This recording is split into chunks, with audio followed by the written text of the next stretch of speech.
Bonjour, dans cette nouvelle capsule vidéo, toujours dans le contexte des diagrammes statistiques, nous allons voir comment obtenir un diagramme en bâton avec le tableur Excel. Diagramme en bâton qu'on peut appeler aussi diagramme en rectangle ou diagramme en colonne. Ouvrons un fichier Excel. J'ai repris donc le fichier que j'avais utilisé à la vidéo précédente. Nous allons voir ici comment rajouter une feuille de calcul supplémentaire. Une fois que dans un fichier, on a une première feuille qui s'appelle diagramme secteur. En appuyant sur le petit plus, je vois apparaître une nouvelle feuille. Je vais la renommer en cliquant un clic droit sur l'onglet feuille.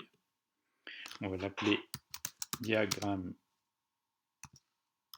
bâton. Voilà. Nous allons créer notre texte, notre tableau des effectifs en entrant le texte nombre de fleurs par bouquet. Ah, qu'est-ce qui se passe-t-il? Ah,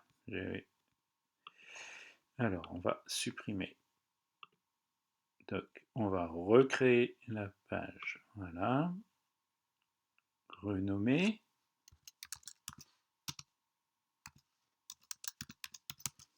Voilà, c'est fait. Là maintenant, je clique bien dans la cellule dans laquelle je veux rentrer le texte.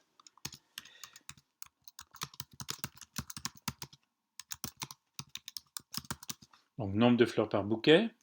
Je valide par entrée. Je remarque effectivement que le texte dépasse la largeur de la colonne. Je vais donc m'arranger. Alors, je pourrais, comme je l'ai déjà montré, modifier la largeur de façon individuelle ici avec la double flèche en cliquant au-dessus de la colonne qui me concerne. Mais j'ai une autre option, c'est de modifier une fois pour toutes donc la largeur des deux premières colonnes et puis choisir ici donc un clic droit bien sûr sur ces deux colonnes, format de cellule.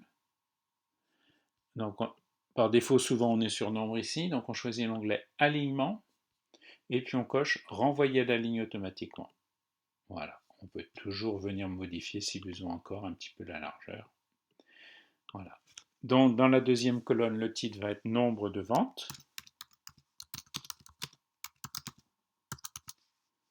Voilà, et puis on va saisir les valeurs. Donc 7, 9. Quand on a créé une série, on peut les sélectionner et puis recopier, voilà, de 2 en 2 jusqu'à 15. Et puis les effectifs, donc à savoir 25 bouquets vendus ayant 7 fleurs chacun, 42 bouquets à 9 fleurs, 67 bouquets à 11 fleurs, 34 bouquets à 13 fleurs et 12 bouquets à 15 fleurs. On va rentrer ici le texte total et on va pouvoir calculer obtenir l'effectif total. Alors, on avait vu qu'on pouvait rentrer une formule au clavier à la main. On peut aussi utiliser le symbole ici, somme automatique. Voilà, donc j'ai cliqué dessus et puis par défaut en général il nous sélectionne ou les valeurs qui sont au-dessus dans la colonne, dans la même colonne. Parfois si on est en bout d'une ligne, la proposition sera les valeurs qui sont à gauche. Bon, la plupart du temps, ça convient. Effectivement, c'est bien les valeurs qui sont au-dessus dont on veut faire la somme. Donc, je n'ai plus qu'à valider par entrée.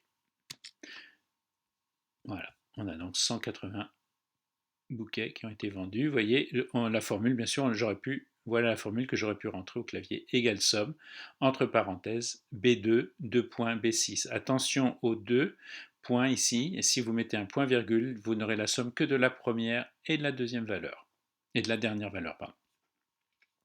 Pour obtenir le diagramme en bâton, il nous faut bien sûr sélectionner les valeurs du tableau, surtout pas le total avec, insertion, graphique suggéré, en général c'est celui qui convient, qui est proposé, et donc effectivement, alors ils appellent ça un histogramme, mais en fait l'histogramme est réservé pour les valeurs entrées en classe de valeurs ou intervalle. Je sélectionne, donc voilà, je valide.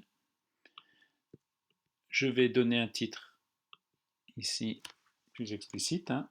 Donc on va appeler ça répartition des bouquets selon leur taille, répartition des ventes selon la taille des bouquets. J'ai fait une petite erreur de frappe. Voilà, répartition des ventes selon la taille des bouquets.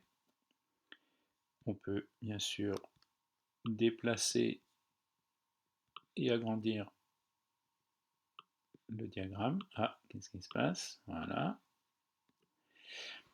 Je peux, avec un clic droit sur une des colonnes, choisir ajouter les étiquettes de données. Comme ça, les valeurs sont automatiquement affichées. Je peux bien sûr modifier la taille de la police. Ici, donc j'ai cliqué sur une des valeurs et puis à l'accueil j'ai choisi 9. On peut agrandir un peu, on va mettre 11. Voilà. Je resélectionne mon diagramme pour faire d'autres modifications. Création graphique, ajouter des éléments. On va ajouter les titres pour faciliter la lecture. Donc horizontale principale. On va appeler ça, bien sûr, la taille des bouquets ou nombre de fleurs par bouquet. Nombre de fleurs par bouquet. Et puis, nous allons aussi ajouter un autre élément pour l'axe vertical. Voilà. On va modifier, bien sûr, on ne va pas ce qu'on... Alors, je peux effectivement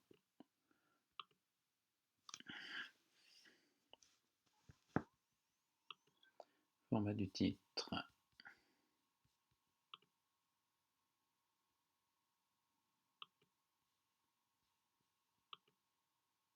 Alignement. Faire pivoter, voilà ce que je voulais. À l'horizontale, facilite la lecture.